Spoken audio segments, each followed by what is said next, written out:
मुझे हमेशा से पुरानी चीजें पसंद थी। एंटीक दुकानों में घंटों घूमना मेरा शौक था। उस दिन डेट से घर लौटने के वक्त मैं अपने बॉयफ्रेंड के साथ एक छोटी सी गली के कोने में बनी एक अजीब सी एंटीक शॉप में गई थी। दुकान की कोने में अलमारी के ऊपर से नीचे तक पुराने खिलौने रखे थे, कुछ टेढ़े मेढ़े, कुछ बिल्कुल अधूरे। मेरा ध्यान एक छोटी सी शेल्फ पर पड़ा जहां एक अजीब सी डॉल रखी थी। उसका चेहरा बिल्कुल भी इंसानी नहीं लग रहा था।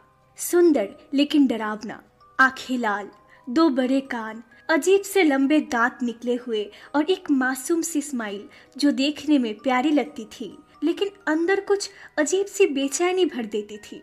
उसके नीचे लिखा था लबूबू। मैंने उसे उठाई। हाथ लगाते ही एक ठंड महसूस हुई जो धीरे धीरे पूरे शरीर में फैल गई। मुझे लगा शायद दुकान ही ठंडी है। पता नहीं क्यों, पर मैं उसे छोड़ नहीं पाई। मैं उसे खरीद कर घर ले आई। घर लौटने के बाद मैंने उस लबूबू को मेरे कमरे के शेल्फ पर रख दिया, लेकिन रात में कभी कभी लगता था वो थोड़ा इधर उधर शिफ्ट हो गई है। पर मैंने सोचा शायद मैं ही गलत देख रही हूँ। एक रात मेरे बेडरूम का दरवाजा अपने आप खुल गया। मैं सो रही थी, लेकिन एक हल्की सी खड़खड़ाहट की आवाज ने मेरी नींद तोड़ दी।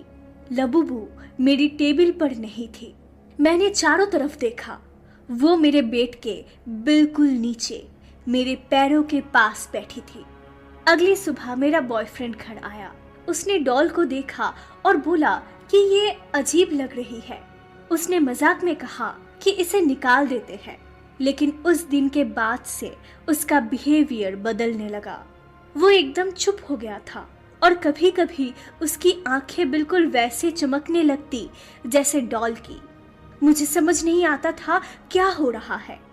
दिन बीतने के साथ साथ चीजें और बदतर होती गई। घर में चीजें अपने आप गिरने लगी। रात में हल्की हल्की हंसी की आवाज सुनाई देती। जब भी मैं अपने बॉयफ्रेंड के साथ होती, लगता जैसे कोई तीसरा हमेशा हमारे बीच में खड़ा है।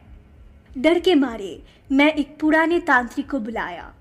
उसने कह दिया कि ये डॉल खुद में एक शैतान है जिसका नाम है पजूजू, जो अपने लिए एक होस्ट ढूंढ रहा है। उसने ये भी कहा कि ये मेरे बॉयफ्रेंड को ले जाएगी। उस रात मेरा बॉयफ्रेंड अजीब तरीके से हिलने लगा। उसकी हाथों की उंगलियां टेढ़ी हो गई, गर्दन अजीब से मुड़ गई। उसके चेहरे पर एक ऐसी स्माइल थी जो मैंने कभी उसमें नहीं देखी थी। उसके पीछे अंधेरे में लबूबू टेबल पर बैठी थी, जैसे वो तमाशा देख रही हो। मैं समझ गई कि देवेश होस्ट बन चुका है। मैंने उस डॉल को एक बैग में डाल के सीधा चली गई शून्य कुंड, जिसका जिक्र तांत्रिक ने किया था। कहते हैं वहां कोई भी चीज फेंक दो, वो हमेशा के लिए चली जाती है। रात के अंधेरे में मैं पानी के किनारे खड़ी थी। पानी का रंग कुछ ज्यादा ही काला था, जैसे वो रोशनी को भी निगल लेता हो। मैं बैग खोलने लगी, लेकिन जैसे ही बैग खोला पता चला कि लबूबू उसमें है ही नहीं। मेरी गर्दन के पीछे एक ठंडी सांस महसूस हुई। मैंने मुड़कर देखा, लबूबू डॉल मेरे बिल्कुल पास थी और अचानक देवेश पानी के किनारे खड़ा था। उसने मुझे सीधा देखा, लेकिन एक शब्द नहीं कहा, सिर्फ अपना हाथ मेरी तरफ बढ़ाया।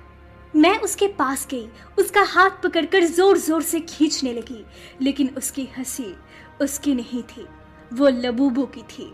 मैं समझ गई कि वो अब वापस नहीं आ सकता। मैंने हाथ छोड़ दिया। वो मेरे आंखों के सामने पानी में डूब गया और उसके साथ साथ वो डॉल भी कहीं गायब हो गई। धीरे धीरे पानी शांत हो गया, जैसे कुछ हुआ ही नहीं। 3 महीने बाद मैं एक नए शहर में थी। नई जॉब, नई जिंदगी। मैं सोचती थी कि सब खत्म हो गया है। एक दिन एक कुरियर आया जिसमें कोई ठिकाना नहीं लिखा था। अंदर एक गिफ्ट बॉक्स था। मैंने खोला। अंदर वही लबूबू डॉल थी, आंखों में वही चमक। बॉक्स के अंदर एक छोटा सा कागज था जिस पर बस एक लाइन लिखी थी, आई एम बैक। उसी पल मुझे लगा जैसे मेरे अंदर कहीं से एक हल्की सी हंसी निकली जो मेरी अपनी नहीं थी। तो क्या अब मैं भी पॉजेस्ड हूँ? क्या मुझे भी अब मरना होगा?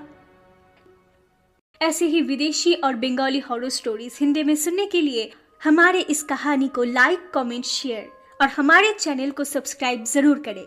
मिलते हैं नेक्स्ट वीडियो।